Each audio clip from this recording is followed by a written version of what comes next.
Hello. Wow. Well, hello everyone. My name is Cyrus. Uh, Thank you, T. Wells, for giving, and everybody else here for giving me the opportunity to speak today. Um, I'm here to tell you a little, to wander through, I guess, uh, the path I've been on over the past year or so. To tell you about the Eden DAO, and it's something that I've brought to this group once or twice before, but I'm gonna go ahead and share my screen with y'all. Figure out how to share my screen.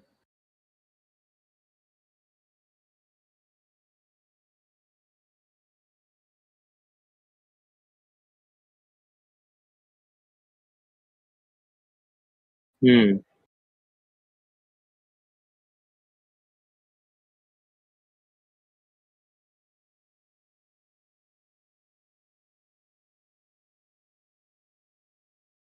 Yeah.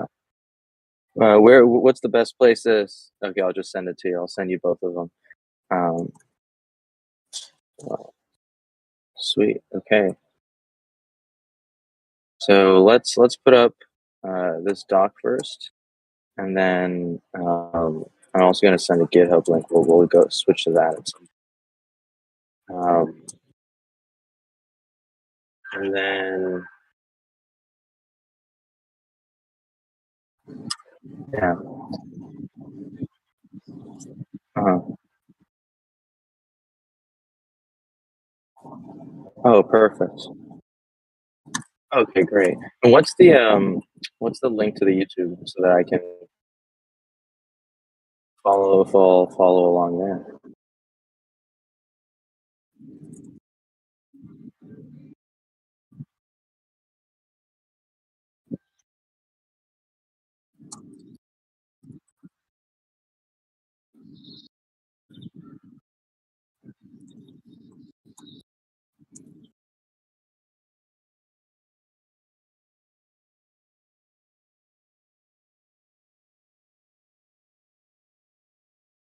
All right, sweet. I can see it now. Do you want to open up the presentation?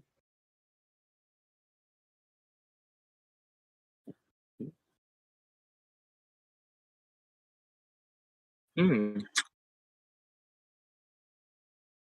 Yeah. So I first got into crypto back around 20, maybe 15. Briefly, I was in high school. I bought like two Bitcoins. I sold them a couple months later to get some books, and didn't really think much of it until I had some savings. I started playing with some money in the market in 2017.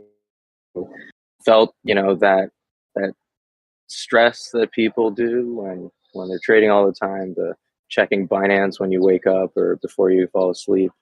Um, and that's when around once everything crashed a little bit in 2018, I left. I left until let's say like 21, early 2021, and I started looking at crypto back again as a builder this time rather than a trader, figuring that I could build more valuable things. See, I've been a programmer for like 10, 11 years now. In 2016, I was a lead dev and an interim CTO at a Web2 B2B SaaS company. In 2018, started studying systems design engineering at the University of Waterloo. That's where Vitalik went. And while I was there, I worked I did some internships. Was one of the more qualified interns who would sometimes like teach other devs what to do because of my experience. And then I tried my hand at some startups, the most successful of which was Wombo.ai. What it did is it took a picture of your face and it lip synced it to music. Um, it went viral back in 2021. It got a bunch of downloads. And after that, it working on a joke app was not um, what I wanted to dedicate a chapter of my life doing, which is why I started looking at other ways to make an impact. And At the time, I was living in a founder house. So one of my housemates, she suggested I look into carbon dioxide removal. The other had like a mental health chatbot startup and did some work for the chatbot startup, but really fell down the carbon dioxide removal rabbit hole, and thinking about how, like, we as the humans, we captured maybe like 40,000 tons of CO2 from the atmosphere durably, permanently back in 2021. And we emitted like 40 billion tons, and thinking about how like this is um, such an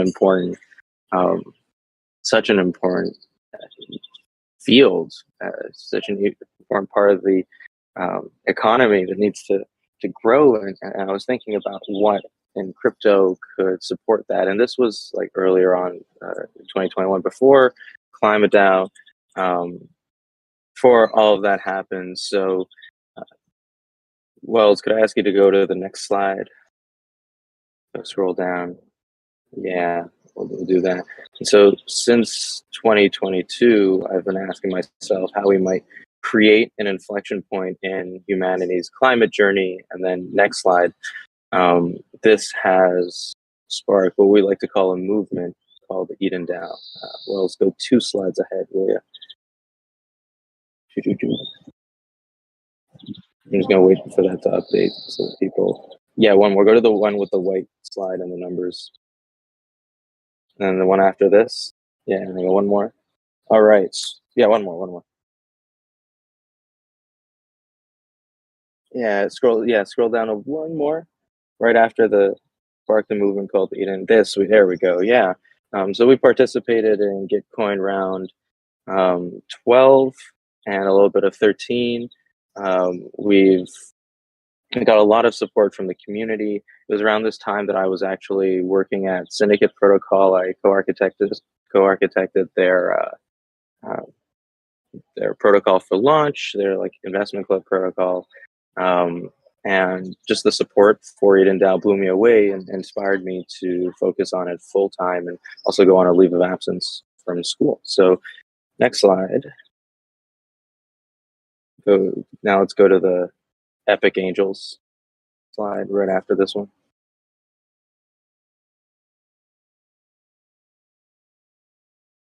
That's sweet. Okay, yeah. I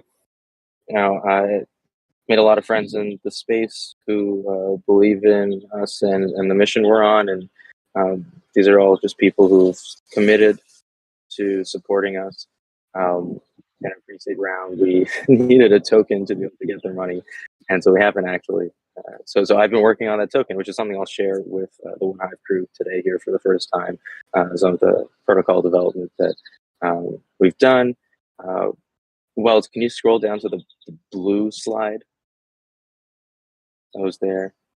Using the funds from the community, we raised about 100 grand to purchase what are officially called like permanent carbon removals. You might you could think of them as the Wagyu A5 beef of carbon removal. There's like nothing better. If you were to, the example I like to bring up is if you were to plant trees in California or in Australia, and then the trees go on fire, then you haven't really removed any carbon.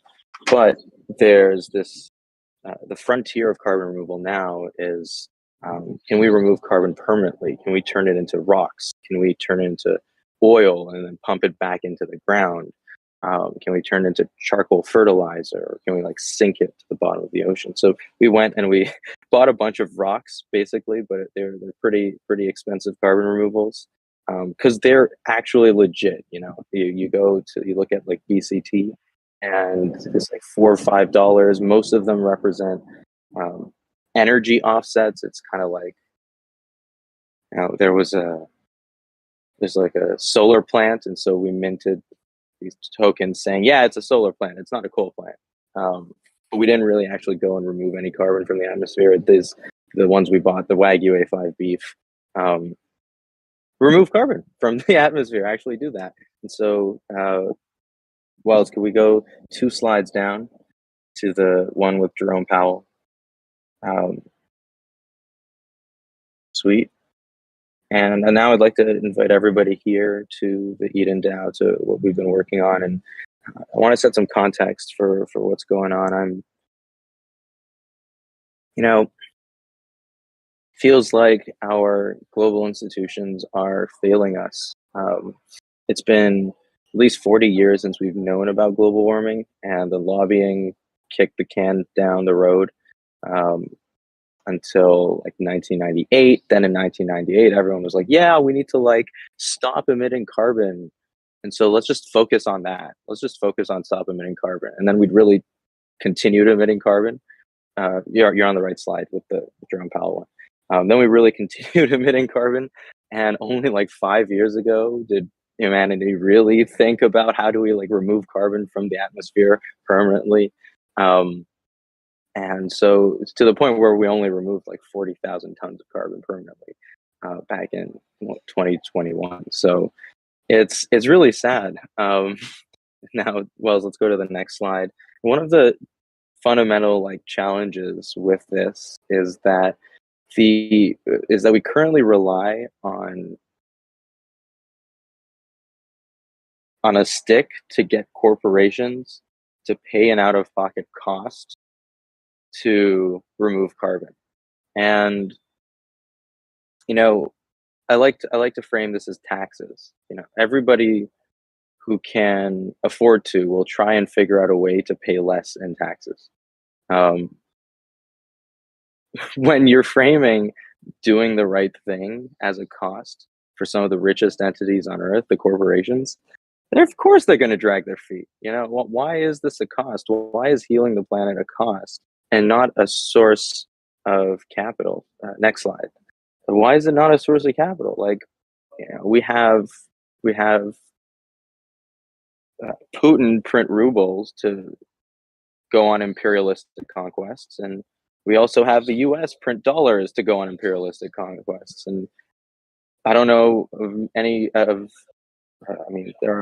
thankfully there are a few countries, but like most countries will print money to go and subsidize oil and gas, but nobody's really going to go and subsidize, or at least make a market for this supremely valuable thing. We're really, humanity, I like to think, has racked up a big credit card debt against the biosphere. And this debt is the carbon debt. We've racked up so much debt over the Industrial Revolution up until now, and now we have to make headwind against paying it. And so what we really want to accomplish is we want to reframe regeneration from a sacrifice into a source of wealth. So the way we imagine this is we want to have a decentralized bank commodity currency backed by the black gold of the 21st century, or symbolic of the carbon that is going to get us out of this mess. You see, most of the carbon that we need to capture is in the future. Most of that carbon, because we just don't have the means to do it, to capture. The technology isn't there. The scale and the funding isn't there. And I like to go back to the example of, in the old days, a country would go to another country, win a war, get some gold, and then now the original country is richer. Why not richer? Because they take that gold, they put it in their bank and say, look, we have more money.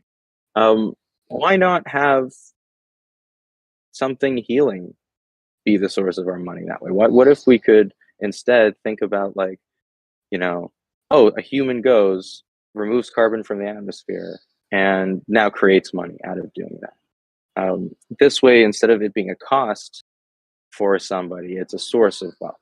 So next slide. Actually, you can go 2 slides down.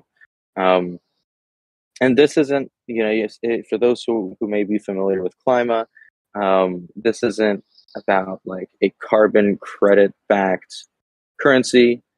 This isn't about like a stable coin pegged against or backed by a carbon credit backed currency. I've heard some I've heard some people call like Climate DAO a Kinder surprise because you open it up and you don't know what you're going to get. This is a reframing of what value means. It really is that.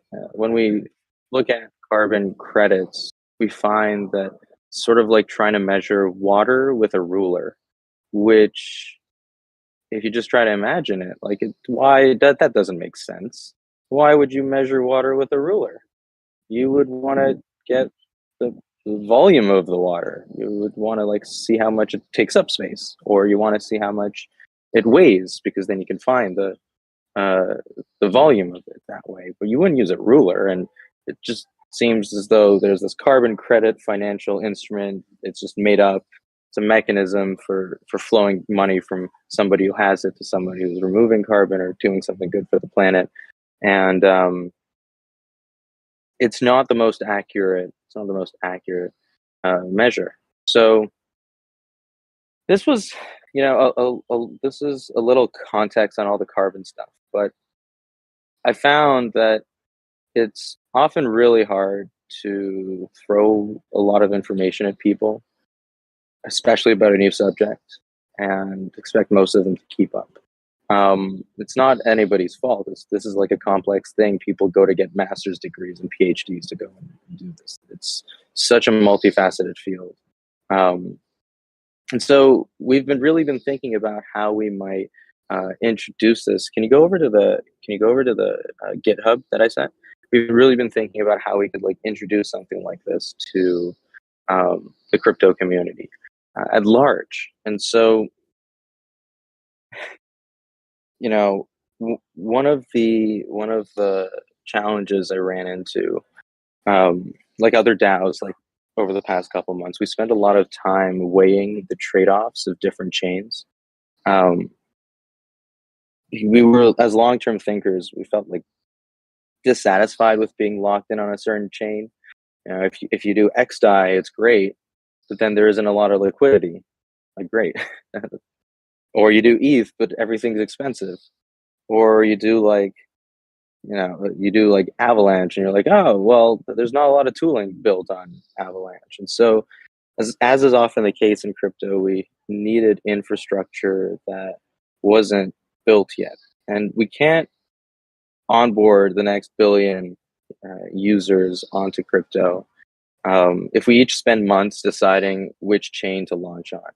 Because all this data is fragmented. We like have a token on this chain, it's not on that chain. It's great. Like users can't carry their data with them across the chain. So as we were met with a similar fate, and this like delayed the token launch for a while. And that was until we discovered Layer 0, which lets you build cross-chain apps by acting as a message bridge across the chains. And it lets us do some really cool things. So on my way on a flight to Barcelona for Celo Connect, a red-eye flight from Mexico to Barcelona, I couldn't fall asleep, and instead I started prototyping Eden DAO protocol. It's been just over a week. I've been iterating like crazy, and my intention with this is to liberate all the DAO natives from the shackles of one chain or another chain, so that we can move at 100x the speed that we already do. So that we can just sign up for whatever DAO tooling that works, and without deliberating for months on chain lock-in. So I like to think of Eden DAO protocol as crypto infrastructure first and foremost, but that accelerates the public good. It's a protocol ecosystem designed to harmonize value and identity across what we're calling omnispace, which is the space on, between, and around the chains. So not only is it on this chain and that chain, also bleeds into real life. It bleeds into our planet, Earth. And so I've got a few things to tell you about. First is something we're calling the Omnicast. The Omnicast is like a two-way radio across the Omni chains. It's a soul-bound NFT attached to your wallet address, and you get to write messages on other people's NFTs on your channel. and other people get to write messages on your NFT on your channel, on their channels.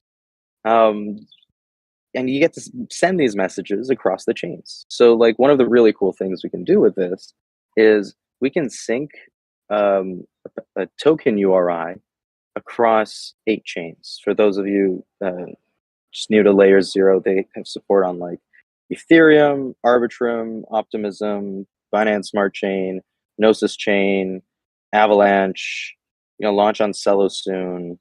And I think there's one more. So they let you send messages across all these different chains. And our Omnicast lets you carry your profile picture, your NFT token URI, essentially, with you across all the different chains. This way, if you have if you have this like public goods bot that you really like, you want to carry it with you across the chains, go for it. You have a Bored Ape. I don't have one, but if you do, great. And you can now take that with you across the chains and be identified as the Bored Ape. It's kind of like a passport. But the Omnicast is more powerful than that because it actually lets you send messages to arbitrary users and write it on some or send it to their Omnicast, essentially. And then there's also some reserved channels for the Omnicast. It's kind of like a two-way radio, right? There's some reserved channels. I set it up so that you can reserve ENS-like names.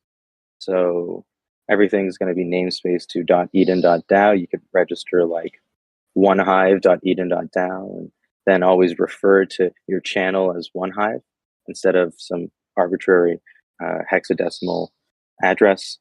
And so this Omnicast is this cross-chain identity data layer so that somebody can come and say, oh, I really like tooling on this chain. Great, I'm going to go sign up, and when I need to, I can always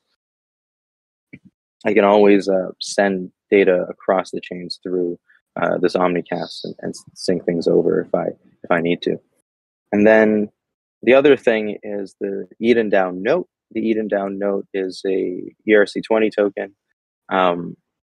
It's also bridgeable across the chain. So, thanks to layer 0, you can burn it on one side to mint it on the other to a specific address. And this really lets us no longer worry about like, oh, we launched our token on this chain and it just stuck there. And then we have to go through all this work to bridge it over. Either the user does it or the receiver does it or the DAO does it, but now we can move this token across the chains at will. And we like to think that like a picture is worth 1,000 words, a future harmonious with our natural cycles is priceless. And like a picture is worth 1,000 words, an ETH is worth 1,000 notes. We're still thinking about how we might use this Eden DAO note token, this omni-chain fungible token.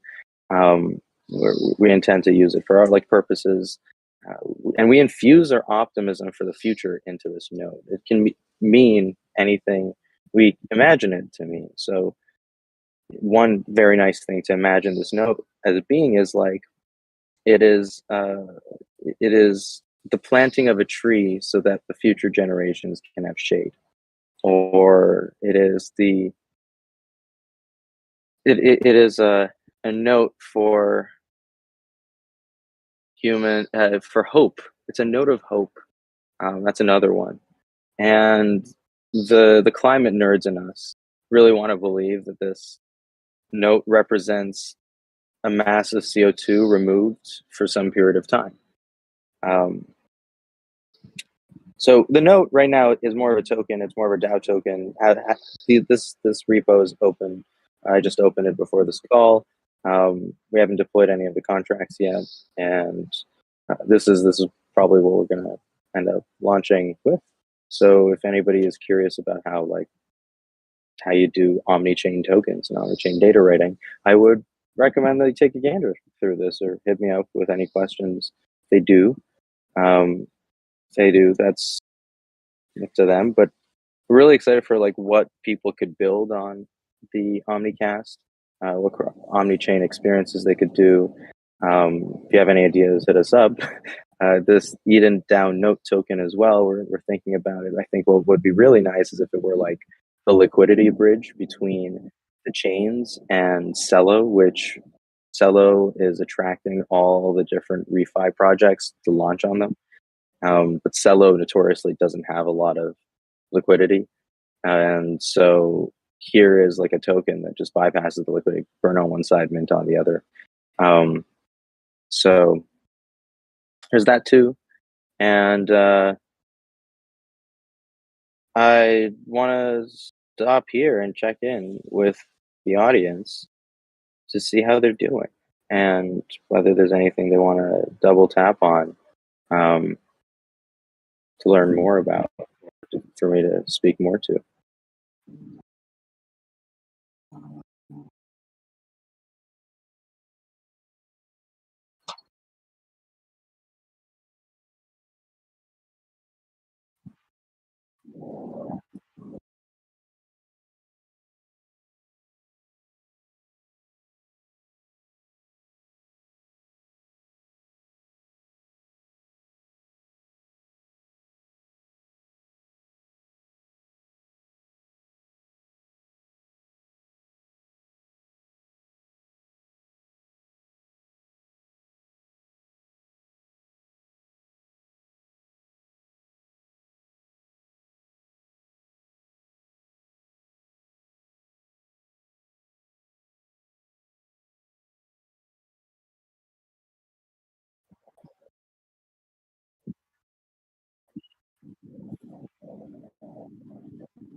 Yeah, that's a really good question. So it's going to require a little bit of imagination. You know, the sort of mental models of what worked in the past can inspire us for what can work in the future, but they don't always map one to one. So whereas in the past, you might go and take that gold and then put it in your vault and say, hey, I have the gold.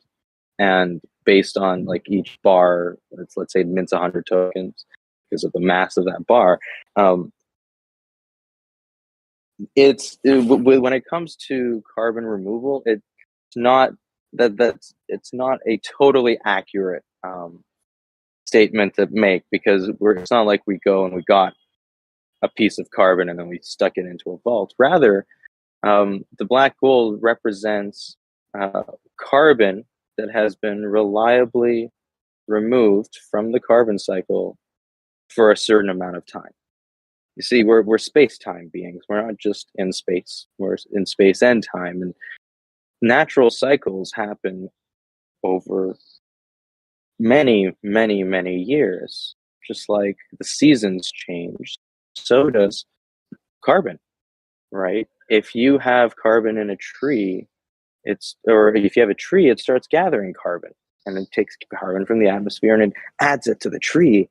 And then if you have the tree die and rot, well, some of it will go back into the soil, and then some of it might go back up into the atmosphere. And so, as with many things in life, carbon is always changing, and that's one of the principal inaccuracies when it comes to using nature-based sources to capture carbon. It's very hard to measure how much you've captured, and it's very hard to measure how long you've captured it for. At the frontier of carbon removal, there is a niche, and I highlighted this earlier. It's like, hey, let's go and turn carbon into rocks. Well, when you turn carbon into rocks, the rocks aren't going anywhere. They're not in your vault. They're somewhere in the Netherlands. But there's carbon, and there's carbon that we got from the atmosphere. And when somebody buys a carbon removal credit, what they're doing is they're paying someone else for the service of removing carbon.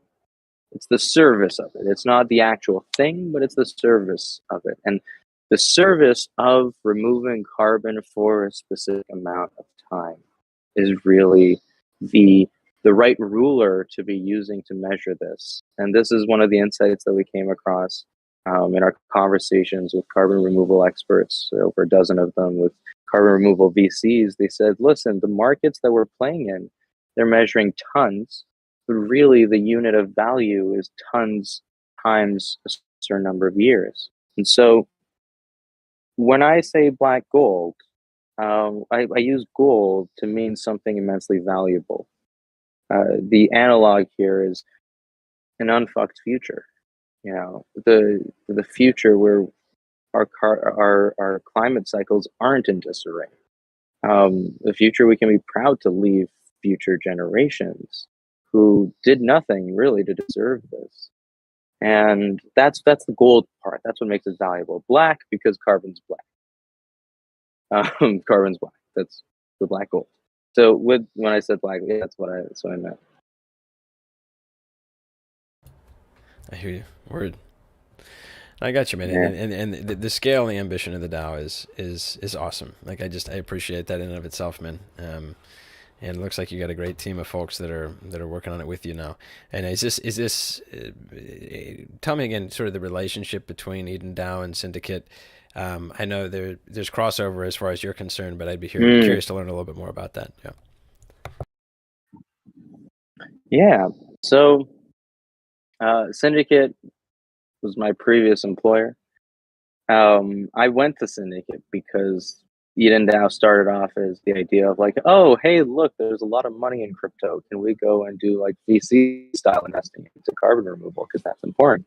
And I realized the tools weren't there for that. So I looked around and I saw, hey, that looks like Syndicate's building something. Let me reach out to them. And I started, and then I ended up building the tooling that I wanted myself. I wanted to launch a token just to get capital to go and buy stuff.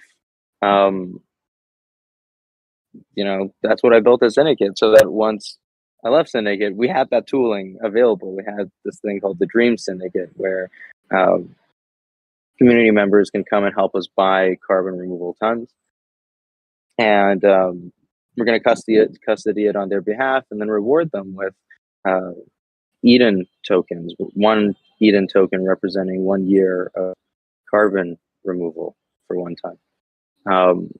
So that's the relationship, really. The Dream Syndicate is a usage of Syndicate protocol, which is the protocol I wanted to have, which I built at Syndicate. But otherwise, there isn't a particular relationship. It's as if one hive went and used Syndicate protocol to fundraise for something. It's the same relationship here, save for I work there.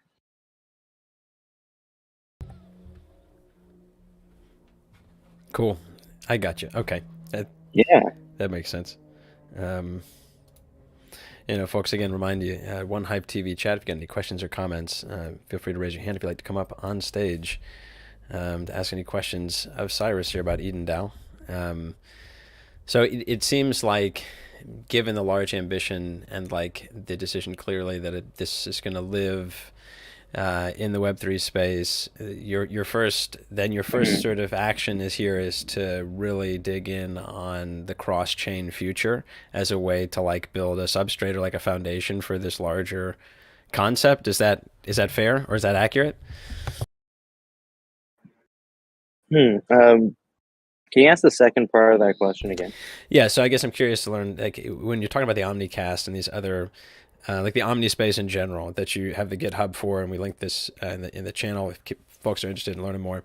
Like, what is the relationship between the Omni space and the Omnicast specifically, and the Eden DAO, itself, and specifically its relationship with the carbon issues?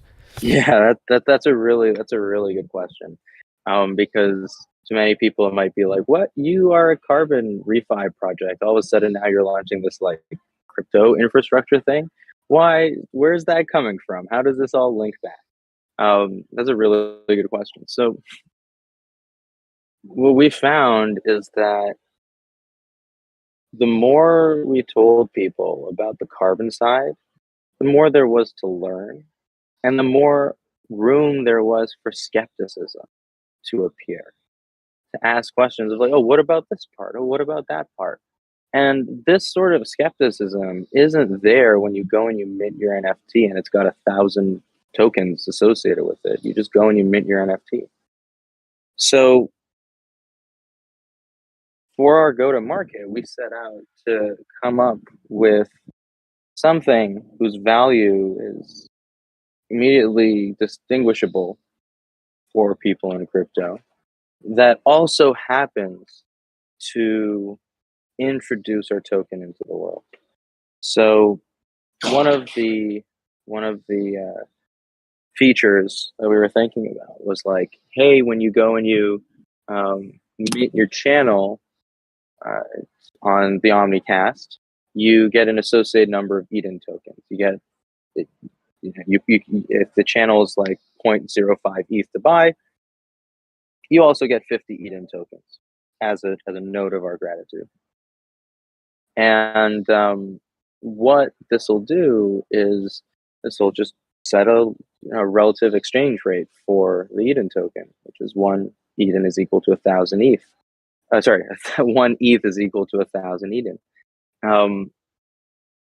This token should support what we're trying to do, but the sizzle that's presented has to be a little different. That's where the whole Omnicast idea, the Omnichain stuff comes in. It's like, this is a cool new capability that we wanted to use when developing our own token. Let's standardize it so that other people can use it, and then offer people the opportunity to tip the protocol and use the tips to legitimize the Eden token from nothing. Instead of, let's go and explain a bunch about carbon and then expect people to go and buy this Eden token. So this ecosystem of protocols is designed as the little gateway drug for the Eden ecosystem, for the Eden token. And it's just one of the sources of capital flow into the Eden protocol. The other one was the Dream Syndicate. This Omni-chain cast stuff is another one. There might be another one as well in the future. So that's, I'd say, where the link is. And yeah, I think that, that's where the link is. Got it. Right on. And this, some of the cross-chain writing and the soul-bound NFTs. You have a fellow who's not he's not with us at the moment. I think he was in for the first hour. A contributor to the TV team, Billy Jitsu. Perhaps you've crossed paths with him. He's done some soul-bound NFT work on that. He's a dev with great communication skills. We love this guy. He's a real cool guy. He does a show with us on Tuesdays, and he provides that great dev perspective on all sorts of stuff. And he's done soul-bound NFTs. In fact, he's the first guy who I ever heard that out of his mouth. A couple months back, maybe as ETH Denver. Oh, really? And I don't think I was. Yeah, obviously. Anyway, so he's got some great insights on that just reminded me. I wanted to say, I don't think he is with us, but if he were, I'd try to get him up on stage. He's always keen to ask good dev-oriented questions on that stuff. But I love the concept itself, and then the writability reminded me of, and I'm not a dev, and I don't know the technicals, but it reminded me of Lens Protocol, and I don't know how much you're familiar with it, and I'm not familiar with it, again, at a technical level, but this sort of social ID layer that's cross-chain is super interesting. Yeah, and when I looked at Lens Protocol, it's launched on Polygon right now, and maybe it is it cross chain? I don't. By you saying Polygon, you know more than I do. So I don't think so. I looked into it for 3 minutes. I have to admit, I love coding, so I was just coding a lot of it. But I would say, it's really interesting to see what everybody in the space is coming up with, and Lens Protocol particularly has a lot of enlightened ideas around social networks and NFTs and how to bring the two together. And this is more so for developers wanting to have a single user store for their application, for example. It's like, oh, I will always know that here's this data, it's always associated with this user. And this data is not locked into one chain. It can get freely moved across the chains. So that was sort of where I was thinking about it. That was sort of the angle that I was thinking about it in. I've noticed Smalley has had their hand raised for a little bit. Appreciate it. Yeah, let me see what we got here. Smalley, we'll bring you up on stage here. Thanks, Cyrus. I'm gonna check around here. I have too many screens open. Here we go. Smiley, Too come on many up here. screens. You know, running the OBS and all that Oh yeah. simultaneously. Let's see. Anybody else, of course, who'd like to ask a question, feel free to raise your hand. Smiley sent the invite. Feel free to join us if and when you're ready.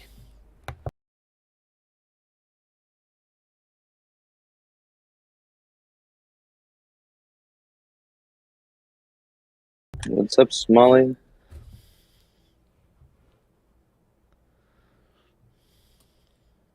Folks have been here for a while, are true champs, a number of them. We started at 11, I think. And so some people have filtered in and out. I know some folks would have a lot of great questions for you all. So we'll make sure to, we'll have the interview segment that we have here. We'll make sure to pull it out and tweet it out and share it with folks in case they're interested in learning more. But I'm stoked, man. Again, like I said, I love the big idea and the cross-chain. The cross-chain future where it's like, you know, we're all working on these different ways to bridge assets or, you know, our different deployments. And yeah, it has to be, to your point, if we're going to get any type of mass adoption, those friction points have to be eliminated. You have to, I imagine, like a dashboard that's just, you know, it sits atop everything in a sense. And it's almost like, I'm looking forward for like a DAO, cross-chain DAO governance. It's like not yearn for cross-chain governance, but it's essentially like where it's like you can actually see these aggregation and like data flows and help you make decisions without even having to really think about the transactions happening at the cross-chain level. But bridges are enough to scare the shit out of me. So like there's that too.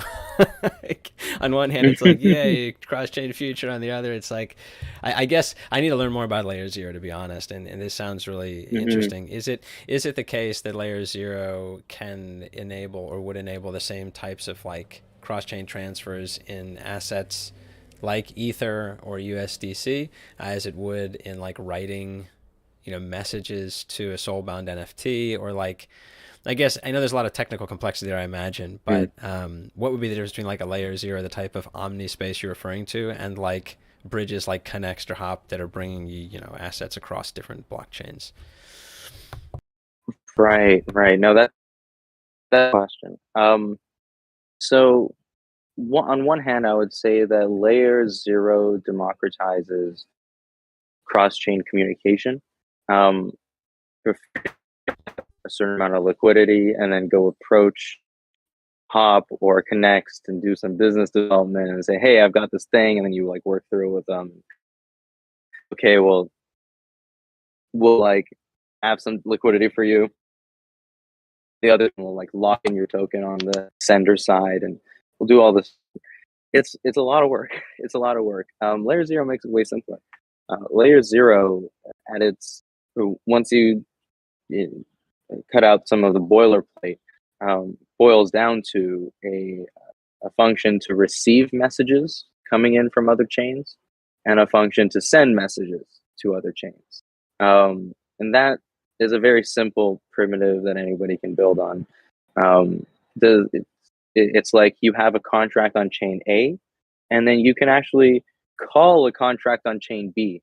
So it's a very interesting programming model. Before, you might be thinking, oh, well, I have to like bridge a token, and the only thing you can do is get the token to the other side. Here, you can bridge the token to the other side. You can also send arbitrary data to the other side on chain instead of having to go through like oracles or a separate file system like IPFS or Arweave. And so I'd say like the first, you know, major thing about Layer 0 is that it makes it really easy to communicate across chains in generalizable patterns beyond token transfers or token bridging, and really makes your life as a builder way easier, because then you can permissionlessly go and build these cross-chain apps instead of getting permissioned by the bridges and the powers that be.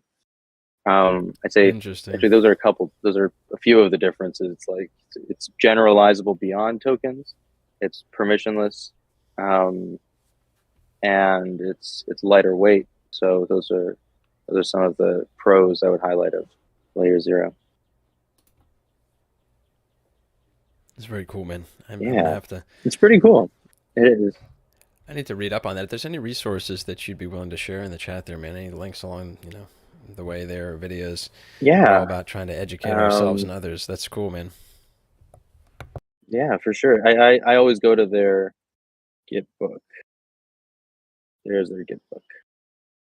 It's a little nerdy. It's a little.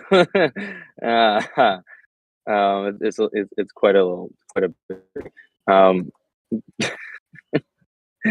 and their website doesn't actually have a lot of good. Their website doesn't have good SEO, so you have to. I think that like Twitter is the best. Here's their Twitter. I'll send it in too. Here's their Twitter. Pretty interesting stuff. They call it the Omni chain. I call it the Omni space. I like that. Exciting stuff. Yeah. It's about creating spaces.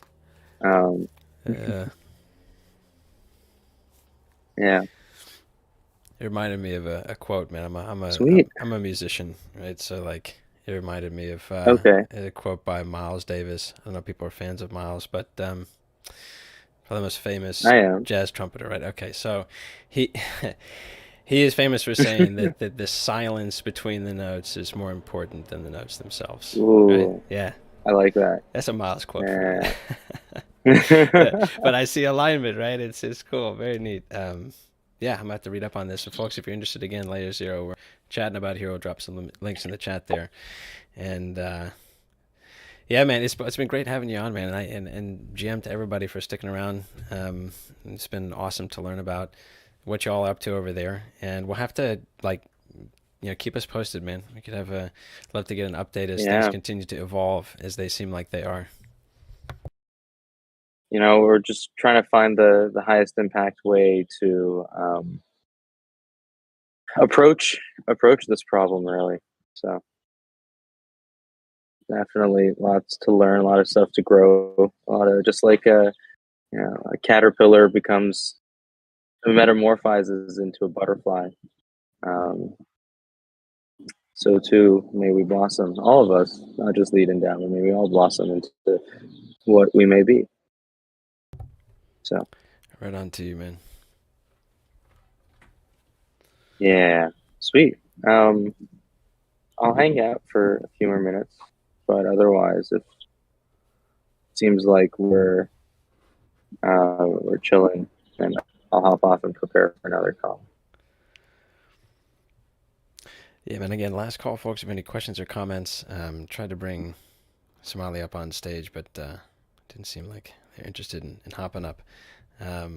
Otherwise, I don't know how many people have tuned in on YouTube. We had some serious friction there earlier today, but we'll be reposting, sharing a bit about this on Twitter. You can go to drm.edendao.finance to learn more there. And is the DRM token, is that live, Cyrus? I didn't ask that already, but on the page there, get DRM. Yeah, it was. It was currently syndicated, facing some bugs. So it's not live at present, but it was, and it will be, hopefully in the next week or so. Waiting to hear back from them on that one. So yeah, if you're curious, I could, just like message me, and I'll make sure I'll get back to you when we do go live. But I think, the DRM was and is no longer. Was that on mainnet, or where was the token? Where do you think the token would be deployed to? It was on ETH. Yeah, right. That was on ETH. I know I hate the gas fees, dude. I really do. I really do. You're right, though. It's just one of these things where, part of the reason OneHive's out on, what is now Gnosis chain is because you want to do on-chain governance. Well, those gas fees should make it prohibitive. But then the liquidity is in the places where the whales don't care about those transaction fees. Yeah. It's life. That's Oh. yeah. Are you bullish Cello though? I mean, that we've noticed in some of our, like the first hour of our show every week, we do like we do Mhm. 45 minutes of like headlines around Snapshot, and we sort of cover the news in the DAO space. And there was one a couple weeks ago we were talking about Cello and their clear effort to try to get the regen projects to migrate or to launch Yeah. there. How They've do done you a see great that? How job. do you see that going? Yeah. Yeah, yeah, being a regen project or a refi project, um, broadly speaking, if you want to play with the pack, there's about three different options, and one of them is Polygon. That's where the current pack is. The other is Regen Network, which is on the Cosmos chain. So go and learn Go and go and build every tooling you need from scratch there instead of have all the EVM tooling you like. And then lately, Cello has been positioning itself as trying to be the home for this. And one of the ways that they're supporting the space is by becoming a source of demand for our uh, tokenized natural capital asset. They have a $400 million reserve, I think, that they have earmarked for to be used to purchase these kinds of assets. Not all of it is up for grabs, but they're like, hey, we'll be your first customer, which is great. Honestly, it's amazing because when you go to talk to Polygon Studios, so like, are you a gaming company? And then you say no, and then they're like, cool, whatever. Uh, that's not what they say, but basically, if you're trying to attract flies, you got to be like honey. And as one hive, you should know that. And then, and Yeah. with Cello, they're like, I wanna attract the refi folks, and so let me like be nice to them and give them grant. Yeah. Well, it's funny because we got some folks that were saying that another chain that seemed potentially keen to do something similar as far as liquidity incentives and all that was Harmony. And so, yeah, it's interesting. Some of these L1s that are a little bit older, in fact, I guess, that have been around for a little while, they're sort of trying to, they see this as an opportunity, which, yeah, of course makes me bullish, but I'm already biased. So we all are, right?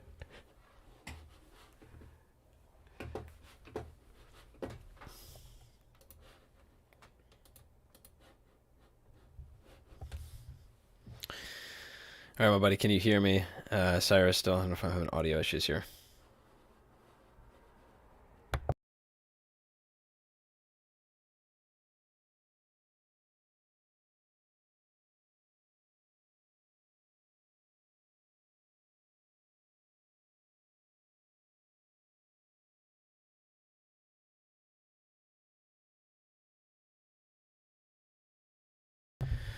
All right, everybody.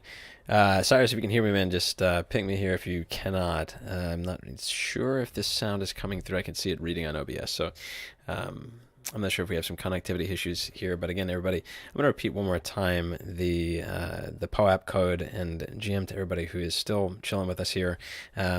Have a great time bringing this to you live every week. So hope it's of some benefit and interest. If you like what you're hearing, make sure to follow OneHive.org. You can follow me Twells_ETH on Twitter.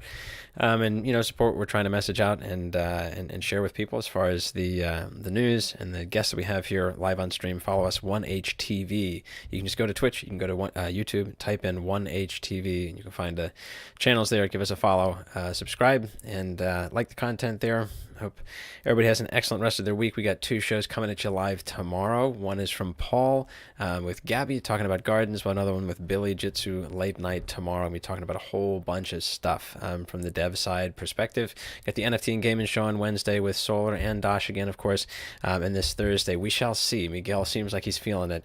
He might be having another either music listening or Spanish language show on Thursday. So we're building out the stream week by week, day by day, folks. If you're interested in joining, please go ahead and drop a message. Just ping us in the OneHive channel above, and we'll see everybody next week. Cheers.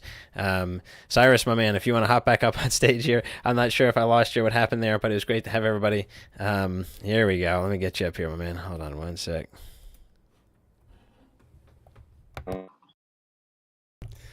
Yeah, Hey, man. my computer went to sleep. I was I was giving a TED talk. So thanks everyone for Hey, giving a little happens. TED talk today. Appreciate this all of the nurture has been one of the communities that I've looked up to ever since I did my DAO dive starting last March. It was an example of a community really admired, especially with how it organized itself. And so I wish that y'all continue the good vibes, come and keep good vibes going, and you know, be the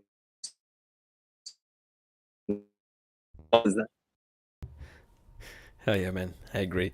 Cut out a little bit there at the end. You be this something. Please try again. I got to hear it, man. What's up?